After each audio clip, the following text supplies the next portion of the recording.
ચૂંટણી 2022 થરાદમાં લડતો હતો. જીતાજી ગણેશબા આ વિસ્તારનો ચાહે ઠાકોર સમાજ હોય, ચાહે રબારી સમાજ હોય કે અઢારે આલમ હોય, જેટલી આ વિસ્તારમાં ધોનેરાની અંદર ચૂંટણીમાં મહેનત કરતો હતો એટલો ને એટલો થરાદની અંદર મહેનત કરતો હતો.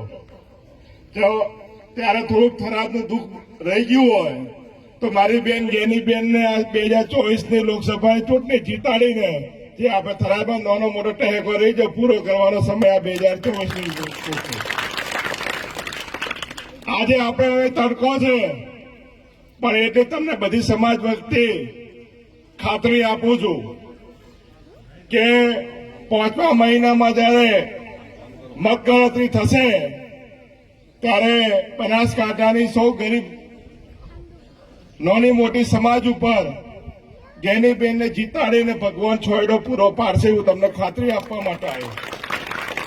બધું આપણે ગેનીબેનને ઓભળવા છે અને ઠાકોર સમાજ હોય, રબારી સમાજ હોય, બીજી જે નાની નાની સમાજ હોય ઉપસ્થિત છે આપણે વિનંતી કરું. અહીં મારો ભાઈ ઠાકરસિંહ રબારી ઉપસ્થિત છે, રબારી સમાજને વિનંતી કરું છું. આ ઠાકરસિંહ રબારી ઉપર જયારે ખોટા કેસ કરીને પાસા જેવા કાયદામાં જયારે પીરાભાઈ નોખવાની તૈયારી કરી હતી ને તો આ ઠાકરસિંહ રબારીની ઢાલ બનીને આ ગેનીબેન ઠાકોર ઉભી હતી કે જેલમાં નાખ્યું તો મને નાખજો, ઠાકરસિંહ રબારીને નથી નાખવાના. એટલે લડનારી બેન છે. ત્યારે હું તમને કહું છું કે આ ગમે તેવા ચમરબંધી હશે એને જેવી રીતે ચૂંટણી લડવી હશે એવી રીતે લડશું આપણે બધા ભેગા થઈને. અને બનાસની બેન ગેનીબેનનું જે સૂત્ર આપ્યું છે એ સૂત્ર સાથ આપણે બધા ભેગા થઈને સાકાર કરવાનું.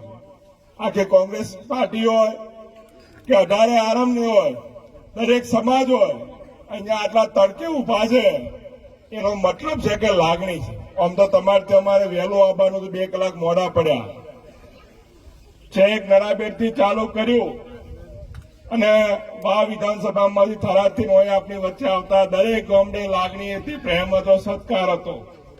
ત્યારે આપ સૌને વિનંતી છે કે જેમ વાત કરી કે 75 વર્ષમાં પહેલી વખત ટિકિટ આપી છે ઠાકોર સમાજને, ત્યારે આ ટિકિટને આબરૂ વાંચવજો. ગેનીબેનને માત્ર લાખણી તાલુકો નહીં પણ આજુબાજુ જો તમારા સગા સંબંધીઓ હોય એને વિનંતી કરજો. ચોક ભાયાળી હોય, ચોક સંબંધ હોય તો ભાયાળીના નામે આજુથી આ લોકોએ વોટ લીધો છે. પહેલી વખત આપણે મોકવાના છે કે ભાઈ અમારી બેન છે ને મદદ થાય એટલી કરજો. અને જે દિવસે ગેનીબેન ફોર્મ ભરે એમ ઢોલ નગારા સાથે ગામડેથી ગાડીઓ લઈને બેનનું ફોર્મ ભરાવા આવજો.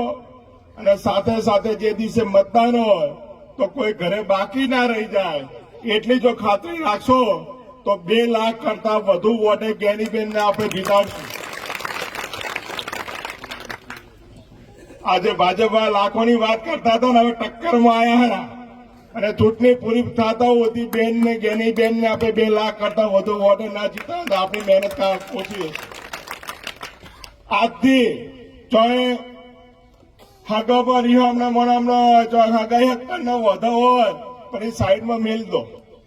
2 મહિના ચોક હકપણ તૂટી ગયો કે રીહને બેઠી હોય તોય મહેરબાની કરીને હાથ દોડ દો કે 2 મહિના પછી આપણો વાદ ઉભો રાખવો તો ઉભો રાખશો, પણ 2 મહિના સુધી આપણે ગેનીબેન માટે કઈ બધા વાદ વિવાદ બધા સાઈડમાં મેલી દેવા. ચોક સરપંચમાં ઉભા રહ્યા છો, ચોક સભ્યમાં ઉભા રહ્યા છો, ચોક તાલુકા પંચાયત જિલ્લા પંચાયતમાં ઉભા રહ્યા છો, ચોક ડેરીનો હશે, સેવા સરકારી મંડળીનો કોઈક નાનો મોટો તમારો ગામનો પ્રશ્ન હોય એ ગેનીબેનમાં વસેલ આવતા નહીં. નકા અમને ખબર પડે વોટિંગ પૂરું થયા પછી ખબર પડે કે આ ધ્રોબાની કે ધુનસોની પંચાયતની ચૂંટણીનો બેન પર હાટું વાળ્યું એવું ના કરતા 2 હાથ જોડીને વિનંતી બધાને કરું.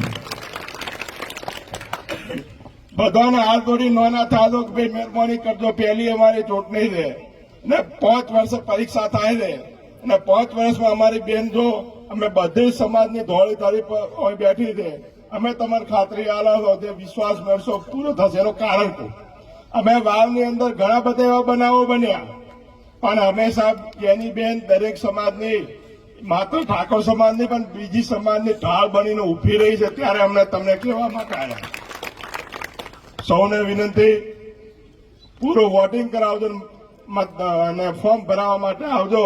હવે જેની બેનને જ વિનંતી કરો, સ્વાગત બેન બોલી લે એના પછી રાખો એ વિનંતી કરો એટલે બેનને જે કેવું હોય મનથી ખુલીને કહી કે અને પછી તમે મનથી સ્વાગત કરી શકો એવું કરો બધા ભેગા થઈને.